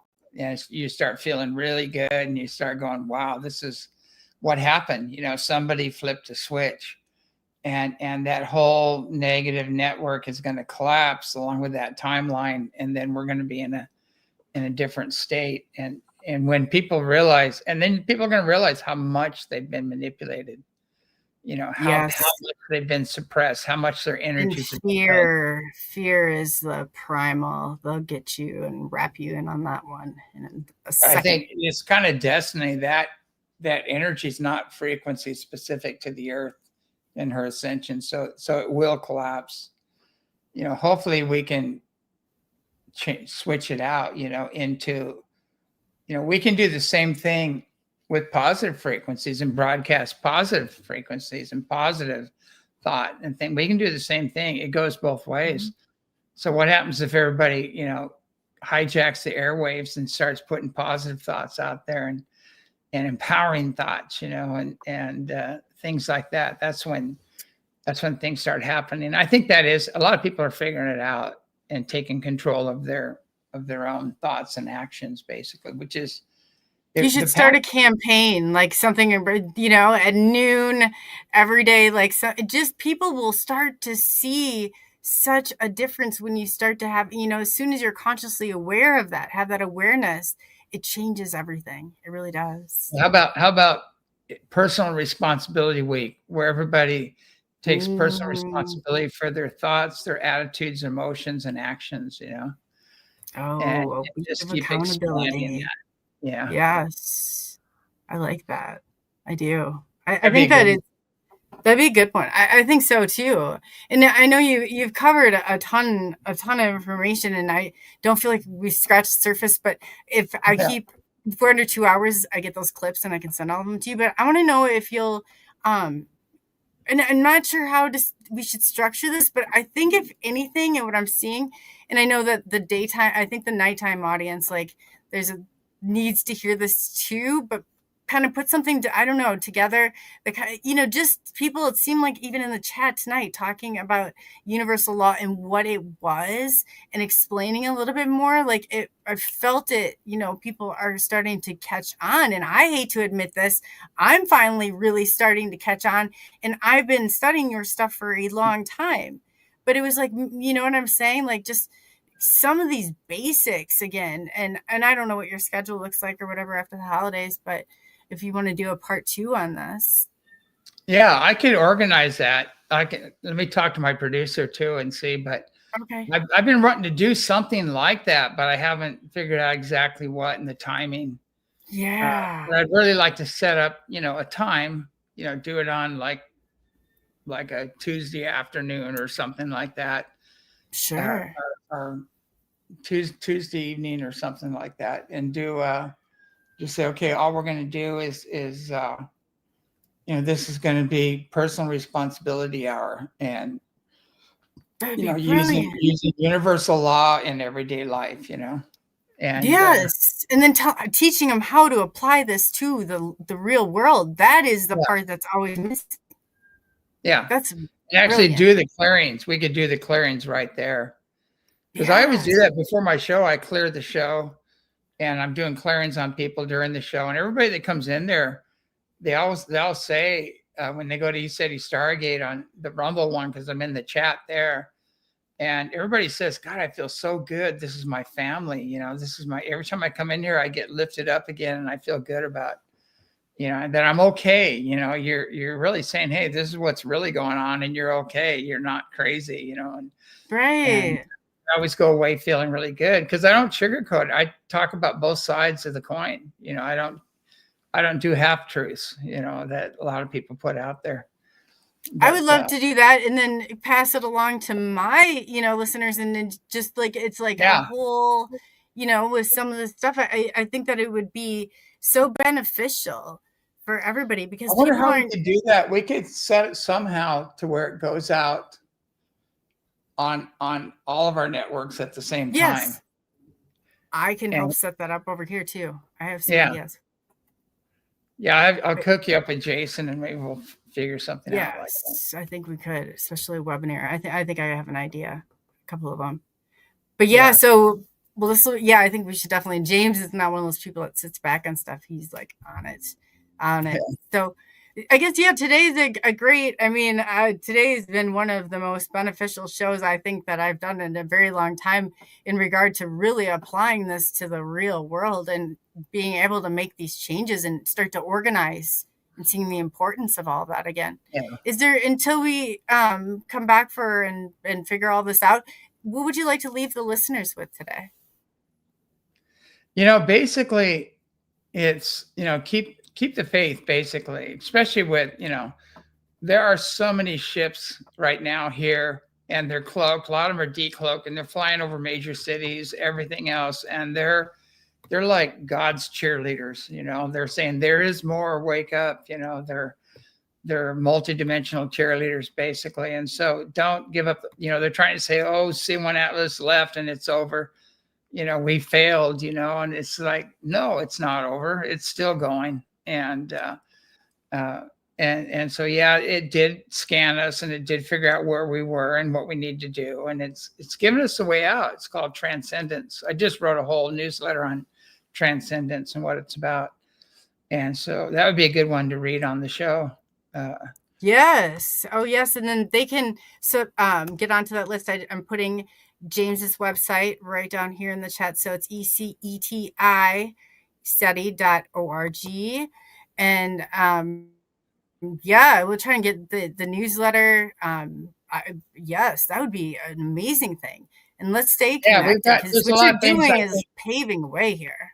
Yeah, because really, I need to do it for two reasons. One, I need to get the message out and help people, and two, I need to set up some kind of donation button so we can keep the doors open, Right. keep the utilities on, and everything. People have no idea how much it costs, Oh, just man. With just to keep inflation and the everything roads. else too. Well, And just especially you've stood your guns, you haven't caved. You haven't yeah, just been that, so you don't get to go to a lot of the conferences where the posers are standing. And yeah. Just to keep the utilities on, with the ECETI Ranch and this one here, and keep the food. We're feeding people organic food, the volunteers here, and covering their expenses and all that stuff. People have no idea. It really racks up, and even though we're a very simple operation, we try to keep it simple, and the funds go directly to the ranch and upkeep on the ranch and whatever building we can do at the time. People go, James "Oh, is out doing and picking the coffee. James is out there. I've seen pictures throughout the day and video, and it's James is running. It's a communal living. It's not like yeah, anybody's living above. I mean, it's an all effort, yeah." which I Nobody's think is sitting up super on a cool. throne telling people what to do. I mean, I'm cleaning the toilets, I'm digging the ditches, and last one of our conferences, one of the toilets backed up, and I'm in there, and I'm going to go on in like 30 minutes, and I'm in there snaking the thing out and fixing it. Yeah. Nobody else knew how to do it. I'm going, God, my God, and so luckily I know how to fix things and do stuff, but had a lot of training there. But it's really like, nobody's sitting on a throne barking out orders. Everybody's working really hard and carrying their weight and stuff like that. The ones that don't last very long. They move on. Basically. But As they but should, but I think that's so impressive that you're out there and you're walking the talk. You're walking the talk. Yeah, and I mean, I've created wherever I go, I create food banks. Yes. I plant tons of trees, and I plant all kinds. We have big gardens and trees, and create food banks out of it. Grow surplus so you can feed others, and so it's like an example. Like, I don't just talk it, I walk it, and You do. And more. and I enjoy it. I enjoy working hard. I'm glad I can do it. I see the pictures, and you're always like involved, and you always have a big smile on your face, and you're like, some picture like, this gets to be my office, and I'm like, man, not a lot of people are going to want to go out there and do all that hard work, but I give you so much credit. Too. We go play. I go out and jump in the ocean now and then, and we don't swim with the dolphins because that's illegal. But every once in a while they come. They come swim with you. But the it's kind of like we have fun too. There's playtime and work time both, but it's just a balance. You got to keep a balance in there. Absolutely. The thing about work is it's only work, and it's only hard if your mind is wrong. You don't like what you're doing, and you can tell that you love it, and that's your mission. Well, everybody goes, thank you so much, James. Because I love it. You do. I believe that. I definitely believe that. But we were about 20 seconds away from losing our shorts, and I'll get those all to you too. I think you're going to have a fantastic one. So thank you, and we'll be in touch soon. And I appreciate all you do. And unfortunately, I got to wrap this up in like 10 seconds. So thank you guys so much for being here. Thank you for taking the journey into the unknown with SNX Radio. I'm Coley. Have a happy Thanksgiving, and I will catch you up on the other side as to everything else, because I don't want to lose the shorts. So night, guys, and I will be seeing you soon.